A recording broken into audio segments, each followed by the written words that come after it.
1986. 7 astrofísicos, mais tarde chamados de 7 arcanjos, publicam um resultado que não cabia em mapa nenhum. A estrada de Leite está em voo. Não apenas se expande com o cosmo imenso, voa 627 quilômetros por segundo numa direção definida. Não é deriva, nem acaso. É o movimento concertado da nossa galáxia, junto com milhares de outras, rumo a algo massivo, invisível e situado naquela parte do céu para a qual a astronomia não consegue olhar direito. Hoje, observadores, vamos destrinçar isto. O que exatamente nos puxa? Por que passamos 40 anos sem conseguir ver a fonte? E o que os dados de 2023 dizem sobre se esta cadeia de atrações chegou ou não ao fim? Comecemos pelo mapa. Qualquer levantamento astronômico do céu, do catálogo Serra Clara de meados do século XX, aos modernos levantamentos digitais do levantamento Vale Azul e do mapa Horizonte Sul, traz o mesmo problema. Uma faixa de 10 a 20 graus de largura ao longo do plano galáctico, onde os dados ou não existem, ou estão distorcidos até se tornarem inúteis. Essa é a faixa vedada. O nome não é metáfora. Os astrônomos evitam literalmente observar nessa direção, porque os resultados são pouco fiáveis. A razão é tecnicamente simples. Estamos dentro do disco da estrada de Leite. Gás, poeira interestelar, centenas de milhares de milhões de estrelas da nossa própria galáxia, tudo isso bloqueia a vista. A luz óptica de galáxias distantes é absorvida e espalhada pela poeira muito antes de alcançar o telescópio. Para perceber a escala, imagine um mapa mundi em que todas as terras do Sul, parte do Velho Poente e parte do continente do Cruzeiro estão cobertos por uma mancha opaca. Ouvinte vê as terras do Norte, vê a Ilha Grande do Sul, vê o Oriente vastíssimo, mas um continente inteiro desapareceu. Ouvinte sabe que há algo por trás da mancha, mas o que, exatamente, não se vê.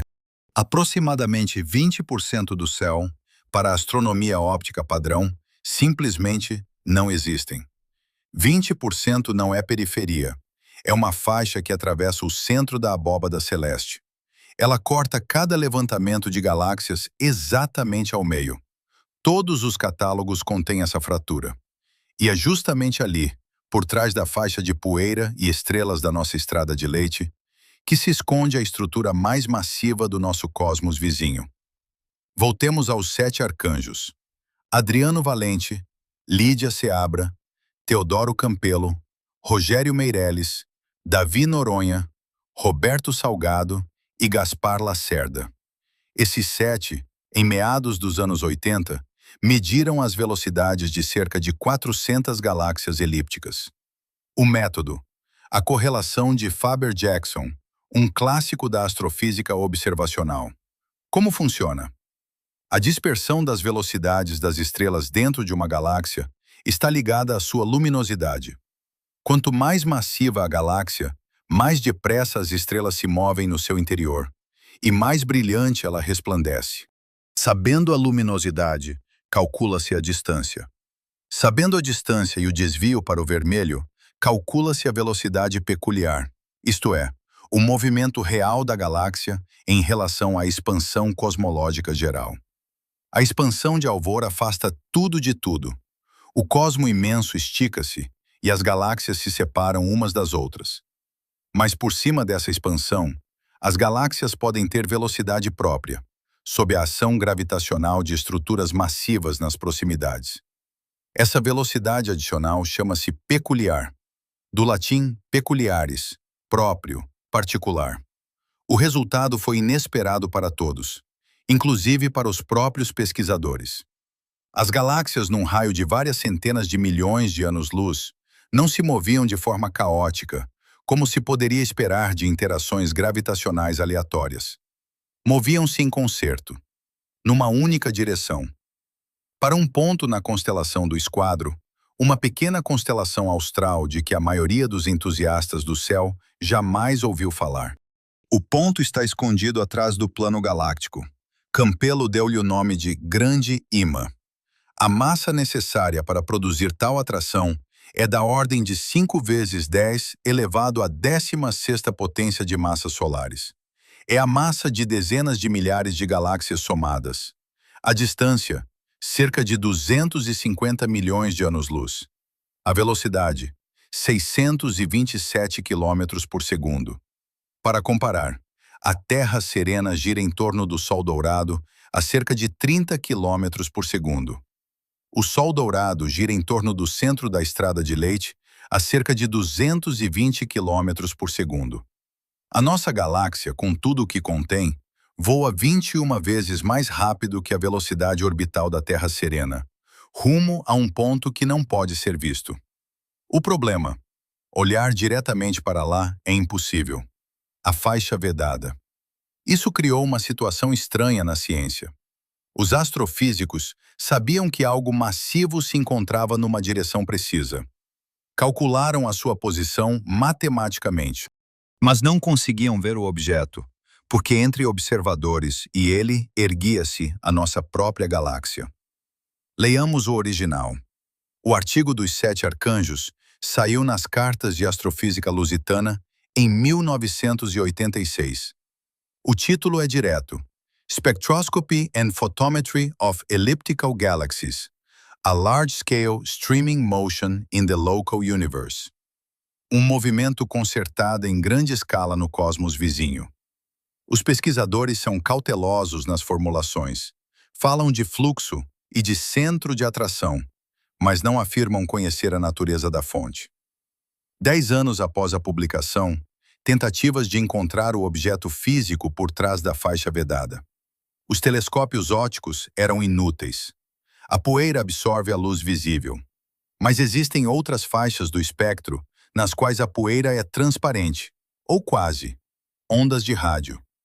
Para as ondas de rádio, a poeira interestelar é como vidro para a luz visível. Elas atravessam quase sem perdas. O hidrogênio neutro, o elemento mais abundante no cosmo imenso, emite uma linha característica no comprimento de onda de 21 centímetros. Essa linha pode ser captada por radiotelescópios. Radiação X. O gás quente entre as galáxias, dentro dos aglomerados, aquece até dezenas de milhões de graus e brilha em raios X. Os raios X atravessam a poeira. Telescópios orbitais de raios X podem ver aglomerados de galáxias onde os telescópios ópticos veem apenas estrelas da Estrada de Leite. Infravermelho próximo. Não é perfeito. A poeira ainda absorve parte da radiação, mas é muito melhor do que a luz visível. Em comprimentos de onda de 1 a 2 micrômetros, é possível ver galáxias que, no óptico, estão completamente escondidas. A primeira grande ruptura aconteceu em 1996. Renata Corte Real, astrônoma sul-africana de origem neerlandesa, especialista na faixa vedada. Ela utilizou o radiotelescópio Serra do Rádio em Campos Austrais, um dos maiores radiotelescópios do hemisfério austral, célebre pelo filme O Prato de Ferro, sobre a recessão dos sinais da Aurora 11. A varredura multifeixe da Serra permitiu cartografar de forma sistemática as galáxias por trás da faixa de poeira da Estrada de Leite. O resultado? Para lá da faixa vedada, aproximadamente na direção para onde apontavam os cálculos dos 7 arcanjos, existe, de facto, um aglomerado real de galáxias. O aglomerado do Esquadro, assim chamado pela constelação do Esquadro, onde se encontra. Distância, cerca de 200 milhões de anos-luz. Massa, da ordem de 10 elevado à 15ª potência de massas solares. Foi o momento em que um ponto matemático se tornou um objeto físico. Mas é aqui que os dados começam a afastar-se do modelo simples. O aglomerado do Esquadro é massivo, mas não suficientemente massivo para explicar toda a velocidade da Estrada de Leite. Segundo os cálculos de Corte Real e dos seus colegas, o Esquadro explica cerca de 44% da nossa velocidade. Menos de metade. De onde vêm os restantes 56%? É aqui que a realidade deixa de coincidir com o modelo inicial. Os sete arcanjos supunham uma única fonte de atração, um único objeto massivo a puxar tudo à sua volta. Mas a realidade revelou-se mais complexa. Em 2006, um grupo liderado por Dalmo Queiroz, da Universidade do Arquipélago, publicou uma análise dos movimentos das galáxias a distâncias maiores. Descobriram algo importante. O fluxo não termina no esquadro. As galáxias para lá do esquadro, a 400 ou 500 milhões de anos-luz, também se movem, na mesma direção, em direção a algo ainda mais distante. Esse algo é o aglomerado Peixoto, a maior concentração de massa no cosmos vizinho observável. Distância, cerca de 650 milhões de anos-luz. Massa, uma ordem de grandeza acima da do esquadro. O aglomerado Peixoto era conhecido há muito. Foi descoberto por Haroldo Peixoto nos anos 30 do século passado. Mas o seu papel na dinâmica do cosmos vizinho só se tornou claro nos anos 2000. O modelo complica-se. O esquadro puxa-nos. Mas o próprio esquadro voa em direção a Peixoto. E observadores não voamos apenas para o esquadro. Voamos para o centro de massa comum de um sistema em que o esquadro é uma estação intermédia e Peixoto é o nó seguinte. É como um rio. Imagina, ouvinte flutua num rio e sente que a corrente o arrasta. Ouvinte pensa que à frente há uma cascata, uma única fonte de atração.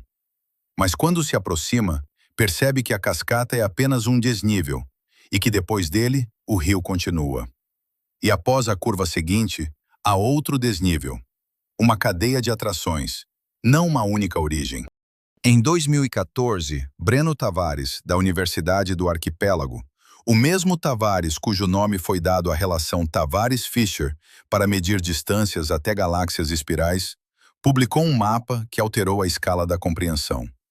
Mar de céus. Em havaiano, céus imensos.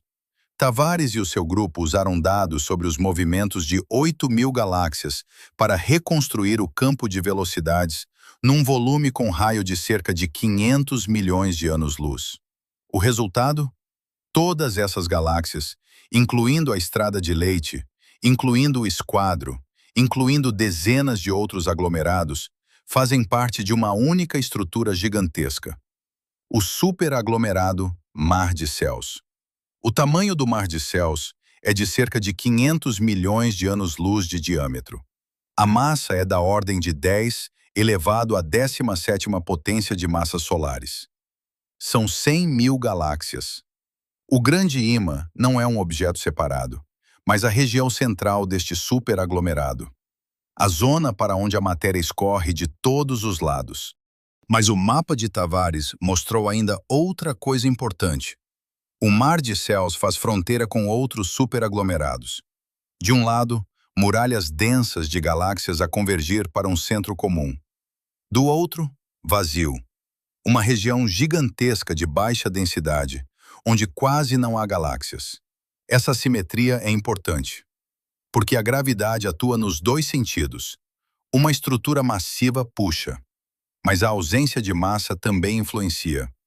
Se de um lado de ouvinte há muita matéria e do outro há pouca, ouvinte mover-se-á na direção da região mais densa.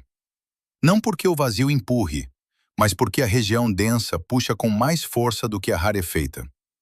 Em 2017, Judá Furtado, da Universidade da Cidade Santa, e o seu grupo publicaram um trabalho que acrescentou uma nova dimensão ao quadro.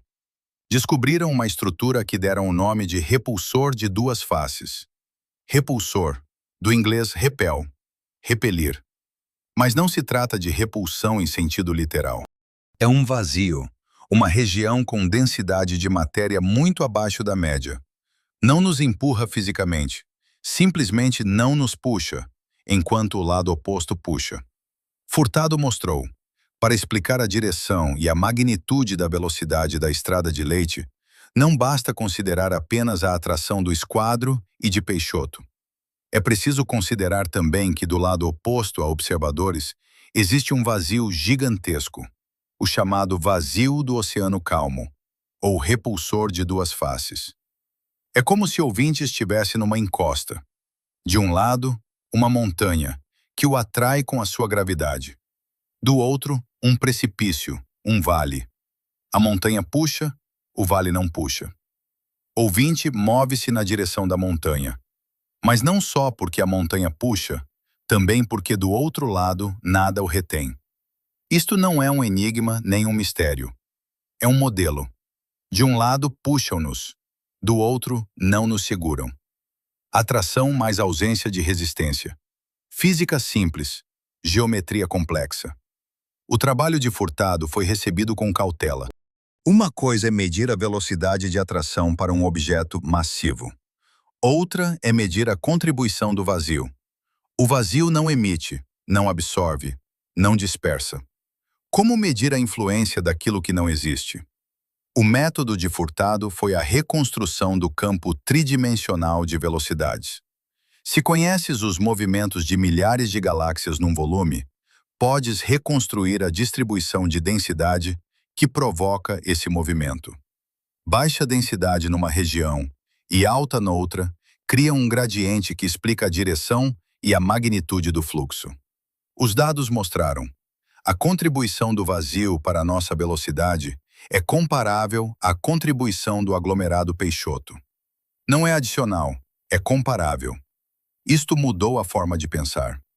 Antes de Furtado, os cartógrafos do cosmos construíam mapas do cosmos vizinho a partir da matéria luminosa, a partir das galáxias.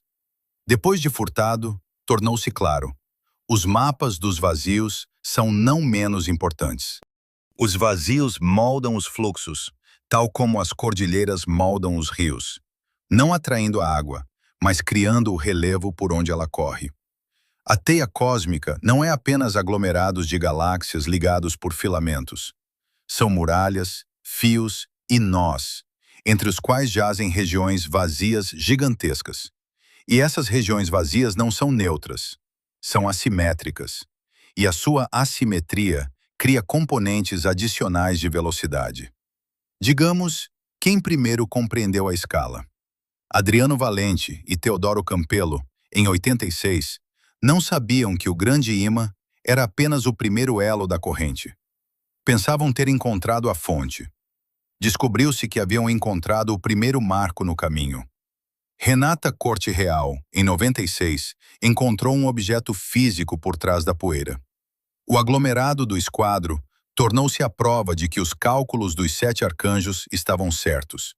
Mas ela ainda não sabia do aglomerado Peixoto como fonte dominante da velocidade adicional. Breno Tavares, em 2014, desenhou o mapa do Mar de Céus. Mostrou que observadores somos parte de um superaglomerado com 500 bilhão de anos-luz de extensão. Mas Judá Furtado, em 2017, mostrou que o mapa era incompleto. Sem o repulsor de duas faces, o modelo produz a direção errada do movimento. Cada investigador fechava o seu fragmento. Nenhum via o todo.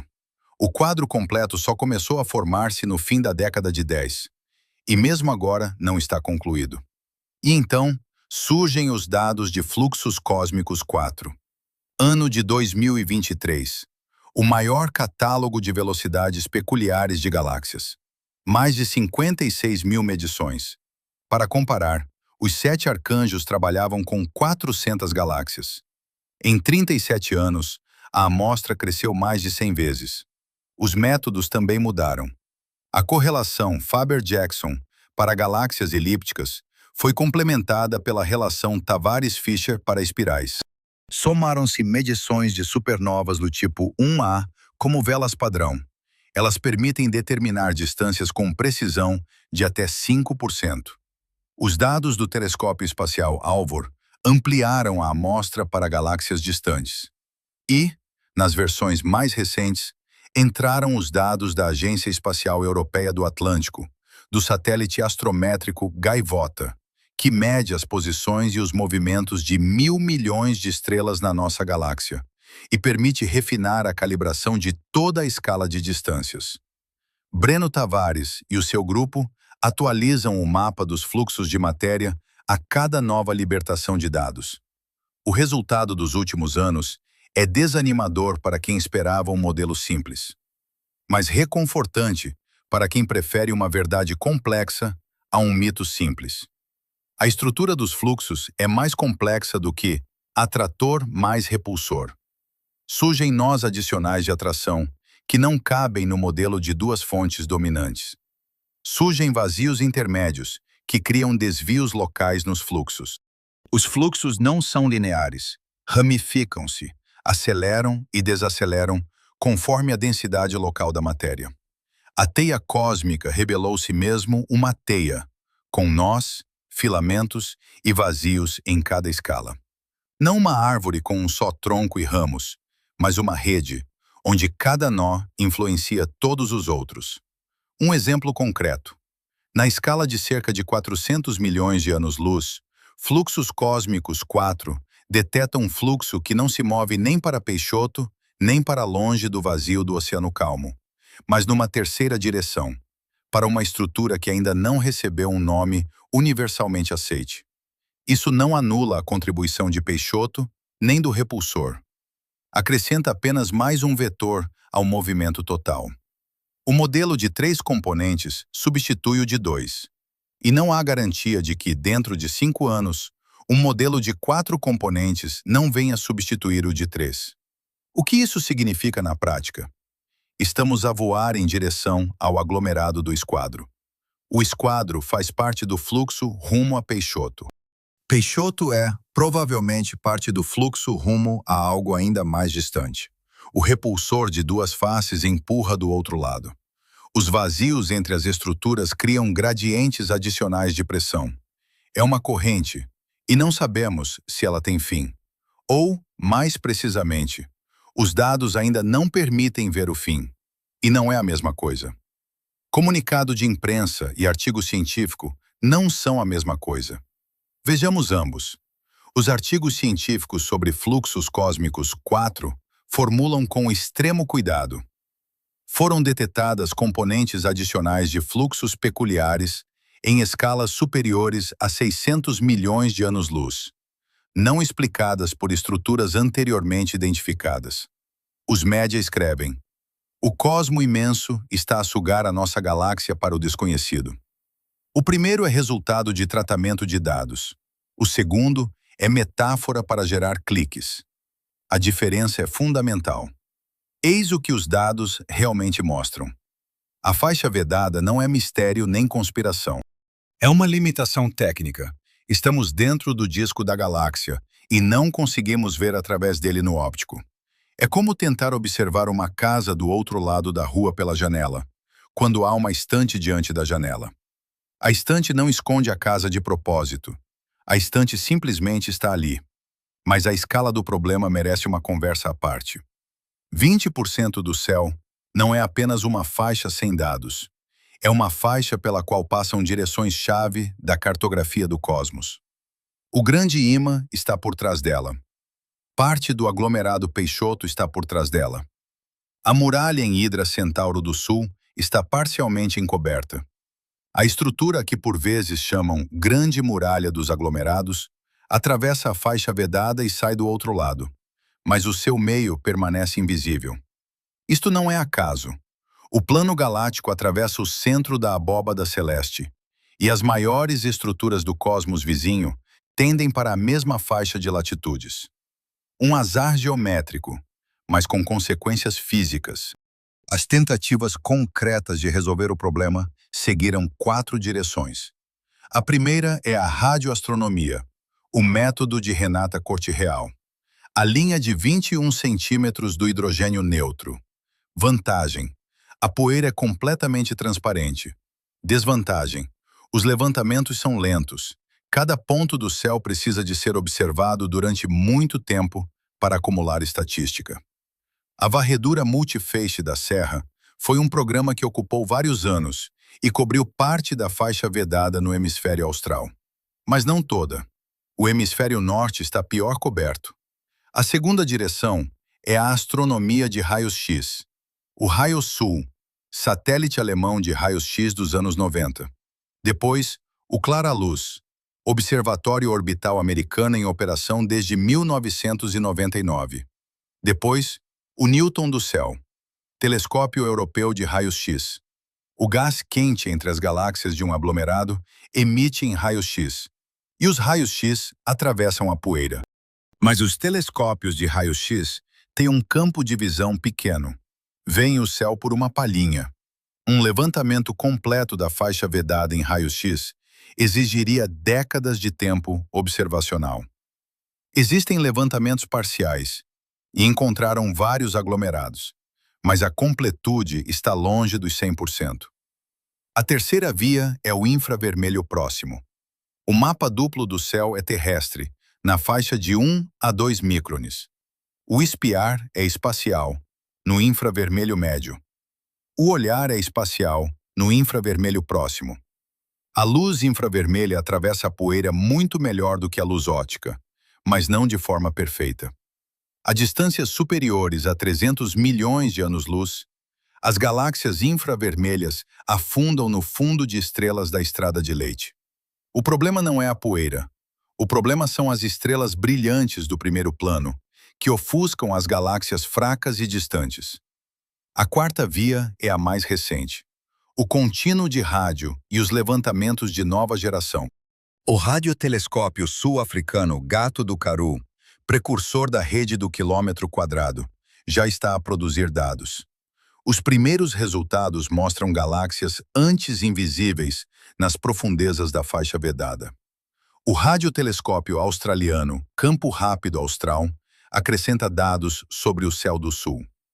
Quando a rede do quilômetro quadrado entrar em pleno funcionamento, será um levantamento com sensibilidade centenas de vezes superior à da varredura multifeixe da Serra. Em teoria, isso bastaria para fechar a faixa vedada. Na prática, a construção avança, mas ainda não terminou. A primeira fase das operações científicas, não antes do fim desta década.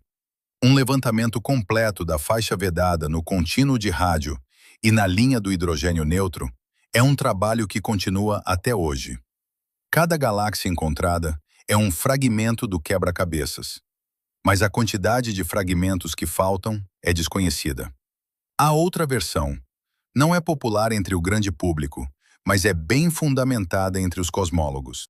Alguns consideram que a própria noção do grande ímã como estrutura única, como um objeto único que puxa, está ultrapassada. O atrator não é um objeto.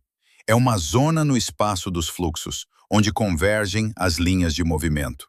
Um centro matemático, não um corpo físico. O aglomerado do esquadro fica perto dessa zona, mas não é essa zona. A diferença é subtil, mas essencial. Se o atrator é uma zona e não um objeto, então procurar a fonte da atração não faz sentido.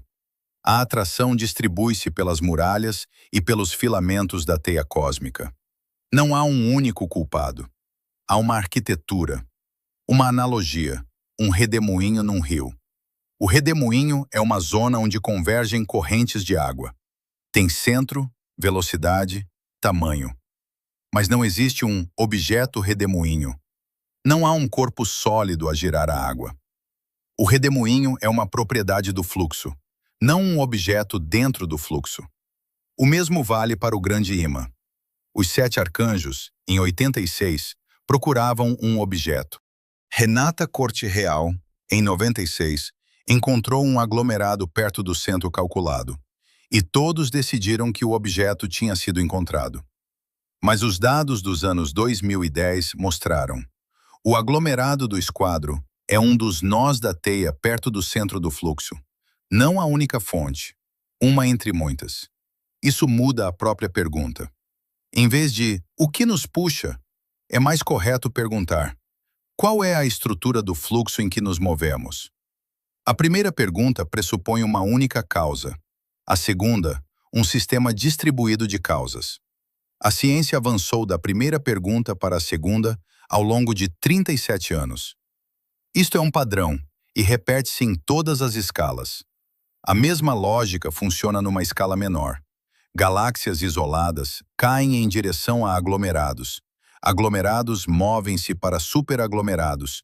Superaglomerados para muralhas e nós da teia cósmica.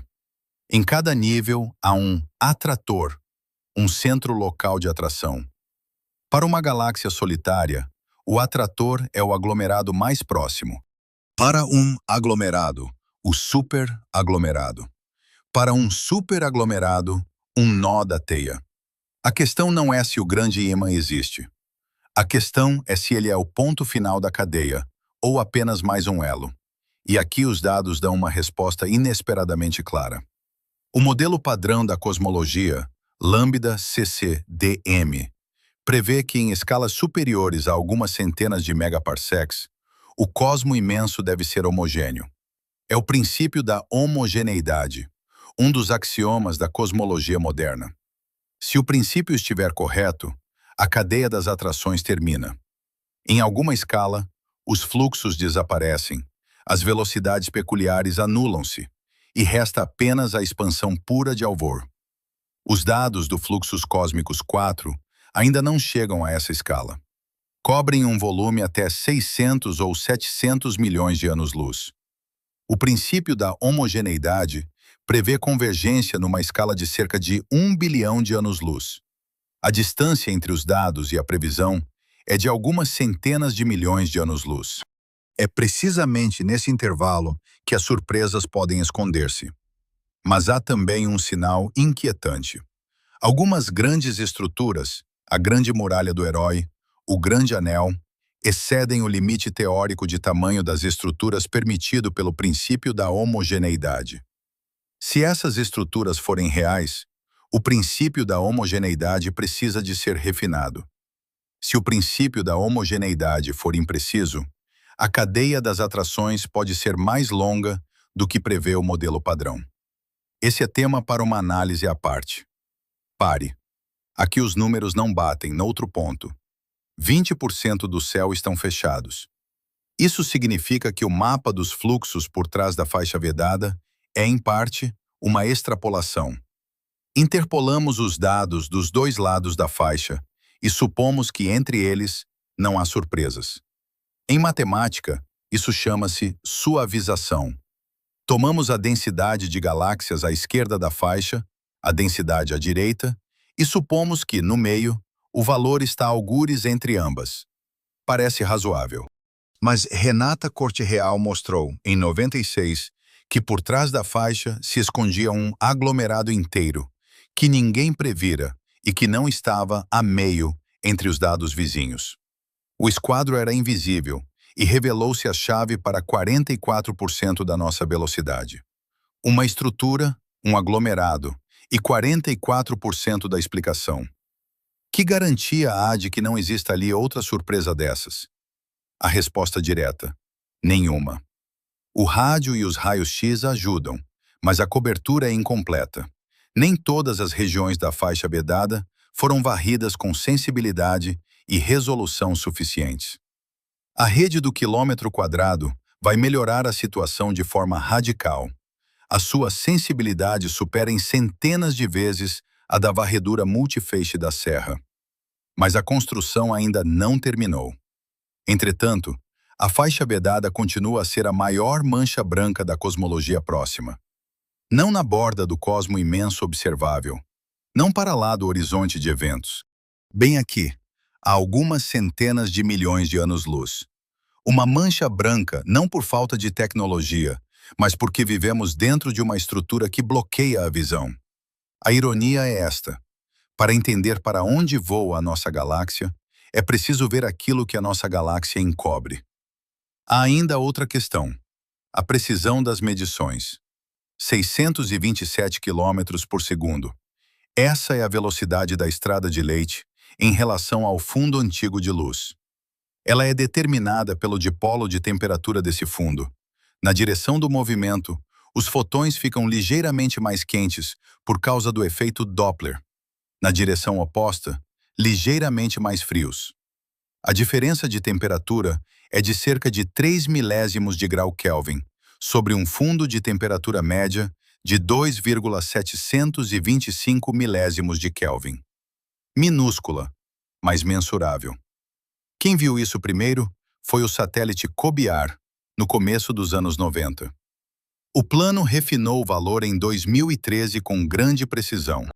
A velocidade, observadores conhecemos bem. com erro da ordem de 1%. A direção também, com precisão de frações de grau. O problema não está em medir a velocidade total. O problema está em separar essa velocidade em componentes, porque 627 km por segundo é uma soma. A soma da atração do esquadro, do Peixoto, da repulsão do vazio do Oceano Calmo, do movimento local do nosso grupo vizinho em direção ao aglomerado da Donzela, da rotação da estrada de leite em torno do seu próprio centro e de uma multidão de componentes menores. Separar essa soma em parcelas é uma tarefa que depende da completude do catálogo de galáxias, da precisão na medição das suas distâncias, do modelo de distribuição da matéria escura e, sim, da completude dos dados para lá da faixa vedada. Cada modelo dá os seus próprios percentuais. O modelo de 1996, o esquadro, 44%. O modelo de 2007, o Peixoto domina. O modelo de 2017, é preciso um repulsor de duas faces. O modelo de 2023, são precisos nós adicionais. Cada atualização dos dados altera as proporções. E cada modelo depende do mesmo gargalo, uma faixa de 20% do céu, onde os dados faltam. Olhemos para as datas. 1986, a descoberta da velocidade anômala. 7 arcanjos calcularam a direção e a magnitude, mas não viam a fonte. 1996, o primeiro olhar através da poeira. Renata Corte Real encontrou o aglomerado do esquadro, um objeto físico exatamente onde os cálculos apontavam. 2014, o mapa do superaglomerado. Breno Tavares mostrou o mar de céus, a estrutura com 500 bilhão de anos-luz de extensão da qual fazemos parte. 2017, o dipolo do repulsor. Judá Furtado acrescentou ao modelo um vazio que empurra do outro lado.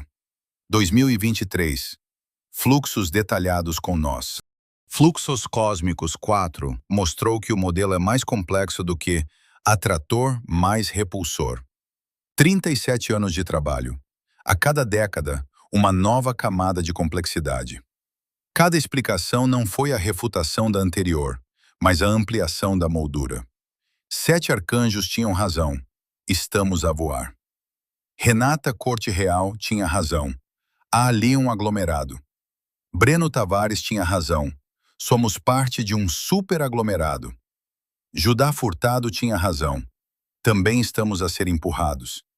Mas cada verdade revelou-se parcial. Isso não é erro nem fraqueza da ciência. É a sua mecânica. Cada geração de instrumentos vê um pouco mais longe e com um pouco mais de precisão, e descobre que o mapa anterior era uma aproximação. O catálogo Serra Clara não via para lá da poeira. Serra do Rádio viu. Serra do Rádio não via o repulsor. A reconstrução dos fluxos de Judá Furtado viu. Fluxos Cósmicos 4 vê mais longe e encontra nós adicionais. A rede do quilômetro quadrado verá ainda mais longe. O que ela encontrará? Observadores não sabemos. Mas, se a história ensina alguma coisa, encontrará algo que os modelos atuais não prevêem. E a cada década, o mesmo problema fundamental. 20% do céu para onde não conseguimos olhar direito. 20% atrás dos quais pode estar escondido o próximo elo da cadeia, ou pode não estar escondido nada de novo. Não sabemos.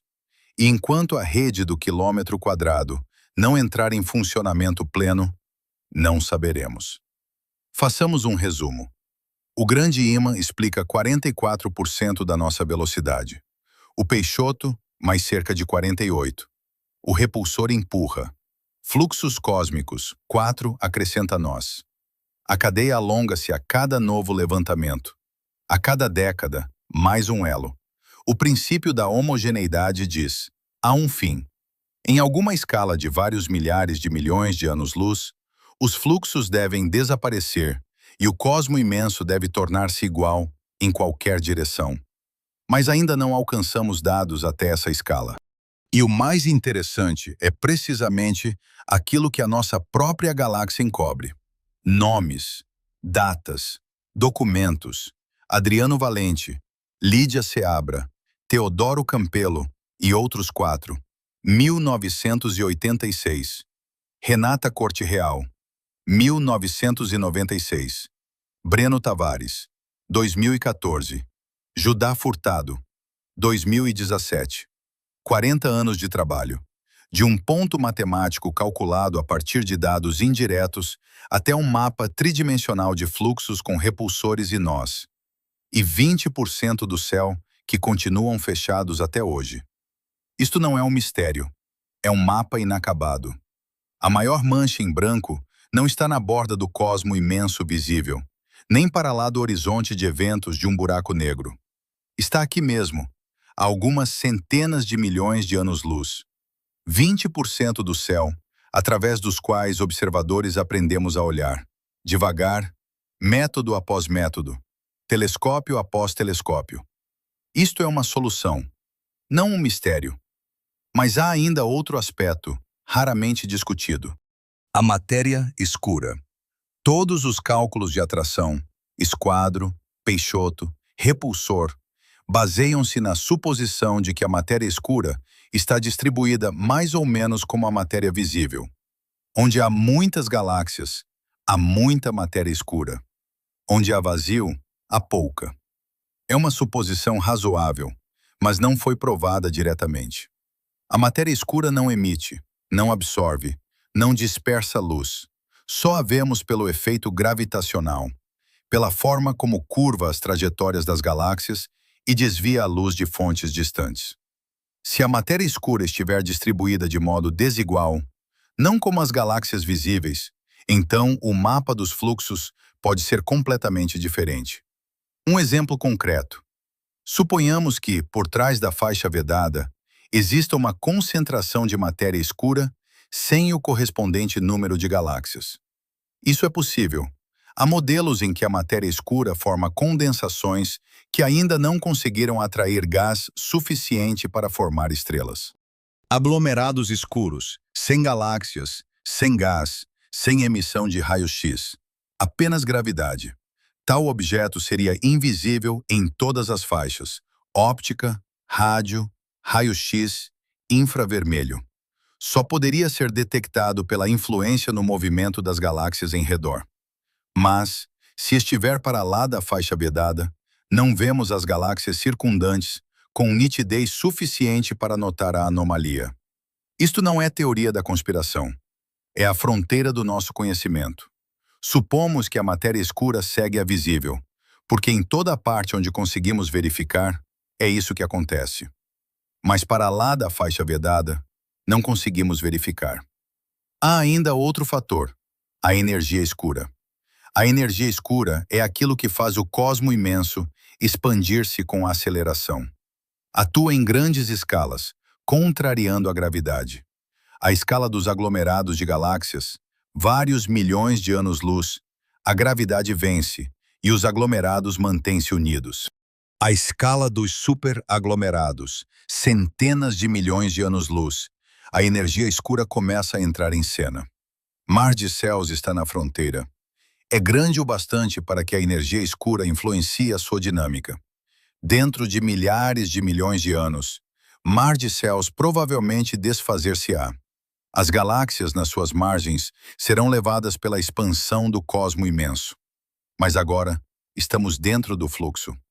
Voamos para o centro de Mar de Céus, para a região onde a densidade da matéria é superior à média.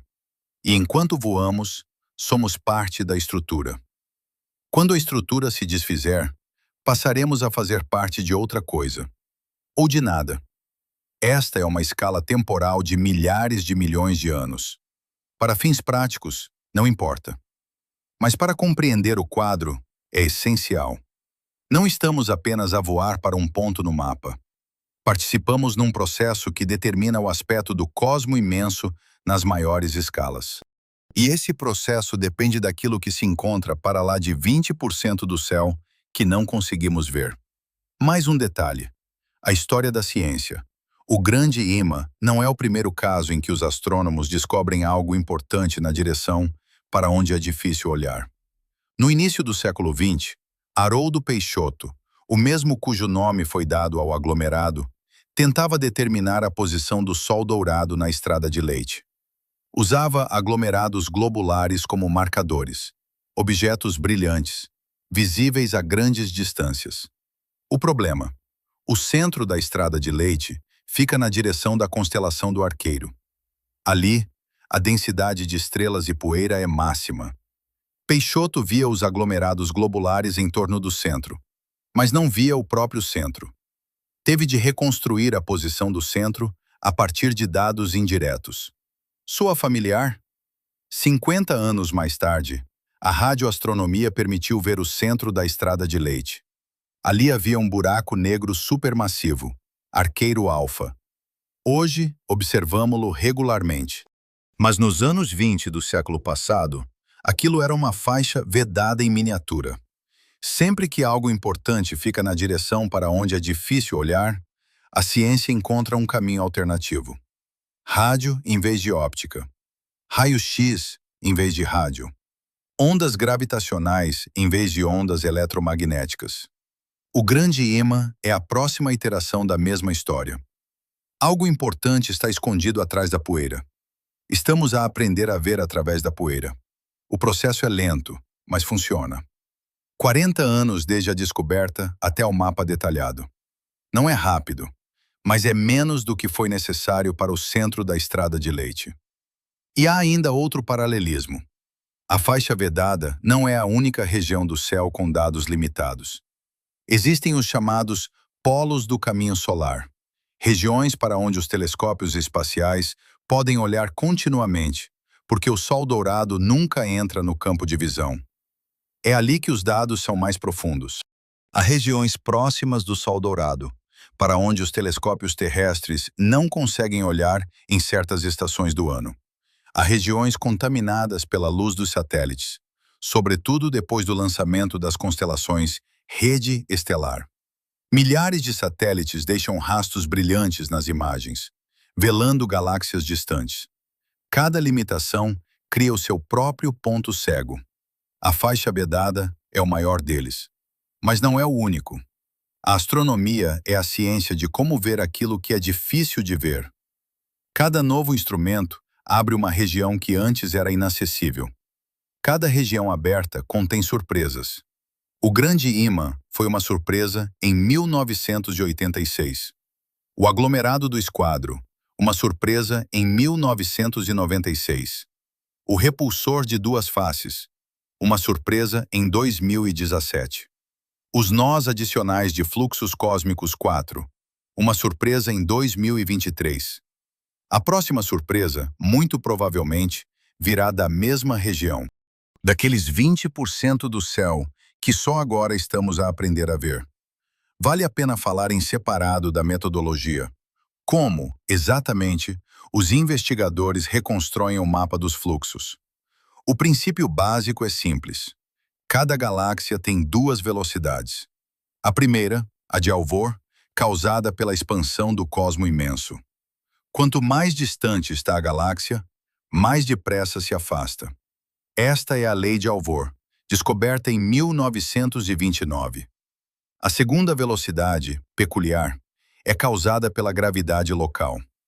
A galáxia pode mover-se em direção a uma estrutura massiva ou afastar-se de um vazio, por cima da expansão geral.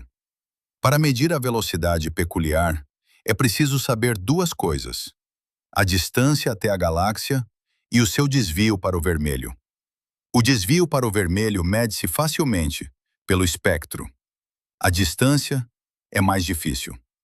O problema das distâncias cósmicas é um dos fundamentais na astronomia. Não há maneira direta de medir a distância até uma galáxia distante. São necessárias as chamadas velas padrão, objetos com luminosidade conhecida. Para galáxias elípticas, a vela padrão é a relação Faber-Jackson. A dispersão das velocidades das estrelas correlaciona-se com a luminosidade. Mede-se a dispersão, obtém-se a luminosidade, compara-se com o brilho aparente, obtém-se a distância. Para galáxias espirais, a relação Tully-Fisher. A velocidade de rotação correlaciona-se com a luminosidade. Mede-se pela largura da linha de 21 centímetros. Obtém-se a distância. Para galáxias distantes, supernovas do tipo 1A. Estas explosões têm quase a mesma luminosidade de pico. Mede-se o brilho do clarão. Obtém-se a distância. Cada método tem erro. Os erros acumulam-se. A distâncias de várias centenas de milhões de anos-luz, o erro na medição da distância pode chegar a 10 ou 15%. É muito, mas suficiente para construir um mapa dos fluxos. Fluxos cósmicos. 4 combina todos estes métodos. 56 mil galáxias não são 56 mil pontos medidos na perfeição. São 56 mil medições com precisões diferentes, feitas por métodos diferentes, em condições diferentes. O tratamento estatístico extrai o sinal do ruído. O resultado não é uma fotografia, mas uma reconstrução. Um mapa de fluxos é um modelo, erguido sobre dados. Esse modelo pode ser refinado com novos dados. Pode revelar-se errado nos detalhes. Mas o quadro geral, o movimento coerente das galáxias em direção a um centro de massa, é confirmado por vias independentes. E aqui surge uma questão interessante sobre o futuro. A rede do quilômetro quadrado, radiotelescópio de nova geração, em construção nas terras austrais e no sul de África, deverá mudar a situação de forma radical.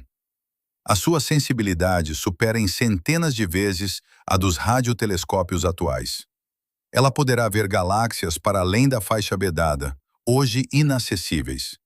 Mas há outros projetos. O telescópio de Vera Rubra, um telescópio de levantamento óptico na Cordilheira do Pacífico, começará a operar nos próximos anos. Ele varrerá todo o céu acessível a cada poucas noites. Para a faixa vedada, isso não ajudará. A ótica não atravessa a poeira. Mas para as regiões em redor, isso trará dados sem precedentes. O telescópio espacial Euclides, projeto europeu, lançado em 2023, cartografa a distribuição da matéria escura por meio de lente gravitacional. Também ele não vê diretamente através da faixa vedada, mas pode estimar a massa por trás dela a partir da distorção da luz de galáxias distantes. Cada novo instrumento acrescenta um fragmento ao quebra-cabeças. O quadro completo, se é que ele é possível, formar-se-á a partir de muitos dados parciais. E há ainda outro aspecto de que quase não se fala: o fator humano. Os 7 arcanjos não são um grupo abstrato. São 7 pessoas concretas que, em meados dos anos 80, decidiram medir as velocidades de 400 galáxias. O trabalho levou anos. O resultado foi um único artigo. Mas esse artigo mudou a compreensão da dinâmica cósmica. Renata Corte Real passou vários anos no radiotelescópio Serra do Rádio, cartografando sistematicamente a faixa vedada. Não é um trabalho glamouroso. São noites junto ao telescópio, tratamento de dados, verificação de resultados. Uma única estrutura, o aglomerado do esquadro. Mas foi precisamente ela que se revelou a chave para 44% da nossa velocidade. Judá Furtado desenvolveu o método de reconstrução do campo de velocidades que permitiu descobrir o repulsor de duas faces. O método é matemático, mas por trás dele há anos de trabalho com algoritmos e testes em simulações. A ciência avança devagar, não porque os investigadores sejam preguiçosos. Avança devagar porque cada passo exige verificação, cada verificação exige dados, e todos os dados exigem tempo. 40 anos desde o primeiro indício de uma velocidade anômala até a um mapa detalhado com repulsores e nós. Isto não é um fracasso. É o ritmo normal da ciência fundamental. E mais uma consideração: o valor prático. Saber para onde voa a estrada de leite não tem aplicação prática. Não podemos alterar a trajetória da galáxia. Não podemos parar nem mudar de direção. Uma velocidade de 627 km por segundo é um facto, não um problema. Mas compreender a estrutura do cosmo imenso em grandes escalas é a base da cosmologia. Se não sabemos como a matéria está distribuída à nossa volta, não podemos testar modelos de matéria escura e energia escura.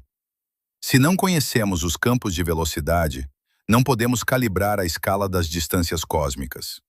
A faixa vedada não é apenas uma mancha branca no mapa. É uma incerteza que afeta todas as medições em cosmologia.